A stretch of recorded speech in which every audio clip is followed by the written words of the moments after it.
From the ability to make it impossible to die from fall damage to ways to completely hack the game to your advantage. These are things you're doing wrong every day in hardcore Minecraft. Being a new player to hardcore can be really annoying. Dying to creepers is one of the largest issues, but there's a way to completely prevent creepers from killing you. If one sneaks up behind you, place blocks between you and the creeper right before explosion. This will save you from death. This is because Minecraft registers explosion damage at your feet. Or if you fancy a shield to make things easier, head to a mountain biome as soon as you spawn in. In the latest versions of Minecraft, iron spawns much more often in icy or mountainous biomes. Doing this will get you full iron almost immediately, and you can use the coal you find along the way as fuel. But let's say you're mining in the mountain area and accidentally fall from a massive height. Well, there's a way to completely prevent you from taking fall damage. With the iron you just got, you probably have a water bucket, but you can still survive this fall even without a water bucket. Right before impact, if you pause the game, leave the world and head to the home screen. After you log back in, your fall damage will be negated. This will not work if you're on land or on a server though. And a trick that uses something similar to this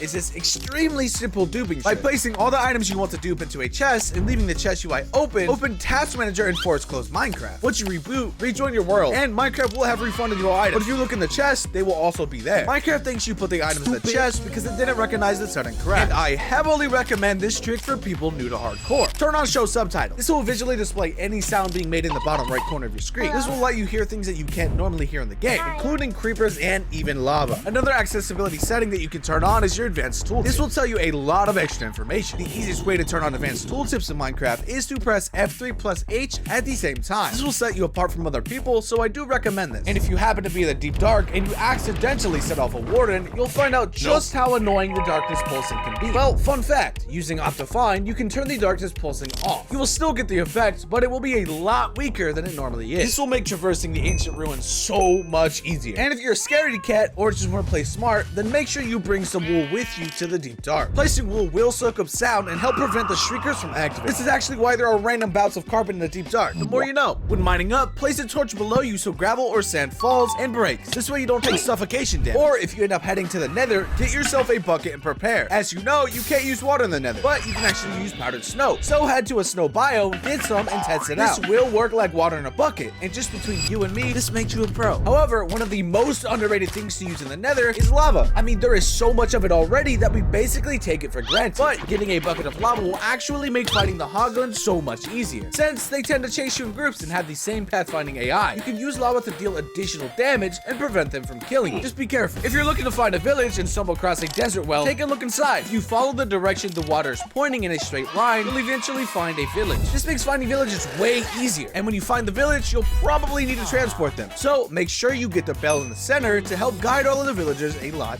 easier. Whether you're basing up there or want to guide them, if you place one bed within a certain distance and ring the bell, they'll all try to walk towards it. If you repeat this, you can guide large groups of villagers over decent distances. And this next tip is likely the most underrated tip in all of hardcore. As you know, you can make a lot of different enchantments in Minecraft. So most players just get set enchants and call it a day. However, mixing enchants on different sets of armor will let you easily conquer different scenarios where you need them. For example, maybe you want to go ancient debris mining. You can enchant one part of your armor or even all of it with fire resistant. With the new feature of instant swapping armor added in the recent version, this is much easier than it used to be. And if you've ever somehow managed to get stuck in the nether without flint and steel and can't make it, use this next trick to relight the portal. Head to a crimson forest and get some wood. Once you do, craft some planks and get some lava. Place the wood right next to the portal and light it on fire with the lava. The fire spread will light the portal. This is a trick not even some professional players know. And here's a word of advice. Do not place pressure plates outside your doors. Use them only for inside. The last thing we want in our hardcore base is a creeper creeping his way inside of our house behind our back. Or if you fancy simplicity, you can place signs in your doorway. This makes a one-way door that you can use to keep mobs out, but use as a door. If you ever fall in the lava and don't have a way out, to escape, you can cheat the game by constantly opening and closing the game. It is a little bit tedious, but definitely a lot better than losing your hardcore world. You can also use this when being attacked by mobs. And if you have ever tried removing water from large areas, then you've probably experienced how annoying drying wet sponges can be. But don't worry, you can instantly dry them. Get yourself a shulker full of wet sponges and an efficiency 5 hoe and go to the nether. Place all of the sponges on the ground. This will instantly dry them, then you can instantly mine them with the hoe. And if you want to take your base protection to the next level, you should build the snowman tower. They are so much cheaper than iron golems and can find it at range. This makes it a lot easier to kill mobs. Plus, that's not the only thing they give. You can build snow farms right below this. This will make it a lot easier to use snow blocks for decorations since you can instantly mine them. If you ever happen to head to the end, make sure you bring a potion of slow fall. A lot of players take the dragon for granted, but the worst thing you can do while fighting the dragon is to get tossed into the air. Unless you're extremely good at water bucket clutching or have ender pearls, then you're going to die. So instead, bring a potion of slow falling. This way, when you're knocked into the air, you won't die. You'll just slowly float to the ground. Another thing you should definitely bring are beds, because you can't sleep in the end. They explode when used. So if you place a block to place the beds on, you can deal damage to the end dragon. It is an extremely common tactic to do when speedrunning, because you can kill the dragon with as little as 4 beds. And once you beat the end dragon, if you're a hardcore build maniac, then before you go to respawn the dragon, you should mine out the obsidian pillars. It will probably take a while, but this will give you thousands of obsidian, or you can use a wither to mine out the obsidian. Then when you go to respawn the dragon, it will regenerate these pillars. If you're having a hard time sorting all of your items in your inventory, then check your keybinds. If you press the keybind associated with your hotbar while hovering over that item, then you can instantly swap the item. Kind of similar to how offhand swapping works. This makes sorting items and getting everything you need so much easier. Next thing I recommend getting is Optifine. But Bronze, all Optifine does is make your game smoother. Yeah, exactly. The worst feeling is dying to something you can't control, like lag or frame stutter. 1 second you're bridging across lava, the next second you're bashing your desk because of lag. I heavily recommend getting Optifine and turning all the settings to as low as you possibly prefer. This will make your game so much smoother. Let's go! If you're like me and have fat fingers, then you probably know what it's like to accidentally press a button and your PC just explodes. Countless times I've failed while trying to speed bridge and die. So instead, you can turn on Sneak Talk. This way, when you press it once, you don't have to worry about accidentally falling off or dying. You just press it again when you're ready to uncrouch and then go from there. And if you are a builder, I recommend getting a mod called Lightmatica. This mod can let you import different build blueprints and use them in your world. It even shows you all the blocks you need and exactly how many of them. Then, as you build it, it'll count for you. You'll become an insane builder in no time. This one's a bit cheaty, but I think you'll be okay. If you can find your world seed, you can actually go online and plug it into a seed tool for Minecraft. This will show you the exact locations of dungeons, ruin portals, structures, and so many other things. If you plan on using a hardcore world for a very long time, you should use this because it brings us to the next tip I have. Loot all of the dungeons and ruin portals. There are some items like the God Apple that are so worth getting. The chance you find them, however, are somewhat low, but that's why using the seed tool can really help you. You can find exactly where all the items you want are and grab them. Then you can actually combine it with the item duplication glitch from earlier to get even richer. And if you end up getting an elytra, I recommend using this next trick to save rockets. If you fly in a straight line up into the air, you gain more altitude and can fly for longer. A lot of people already know this. However, if you're having a hard time saving your rockets, you can use this next trick to spend them even less. Get yourself a trident, unenchant it, and then re-enchant it with Riptide 3. While you're traveling with an elytra, you can use the trident to throw yourself even further. If you combine this with slow falling, then you can travel thousands of blocks per rocket if it's raining. This can make traveling way faster and even let you AFK fly, kind of. Do not throw your items on the ground. You can either use lava or use your extra items for different purposes. Wooden items, use it for cooking. Extra plants, use it for dye. Work smarter, not harder. And if you need a specific flower to be multiple, you can just place it down and bone meal it. That way, only that flower will grow around that area. This only works on certain versions, however. Raid farms. Build a raid farm. In hardcore, dying is the worst thing you can do, aside from crafting a netherite hoe, that is. But using a raid farm, you can get a lot more totems. This will let you survive for longer periods of time. I recommend one by one. If you need to farm the wither, dig way down and mine in a straight line. You can make an opening where the wither spawns and spawn the wither. Then just attack it while it mines towards you. I do not recommend building this near a large mine, or you'll fall and probably die. If you have a treasure map but don't want to spend time trying to dig stacks of sand, you can just open up the F3 menu and line the X and Z to 9. That's where the treasure is. This is one of the strats a lot of speedrunners use. And if you haven't already, subscribe. We will be making a lot more content like this in the future. See you there!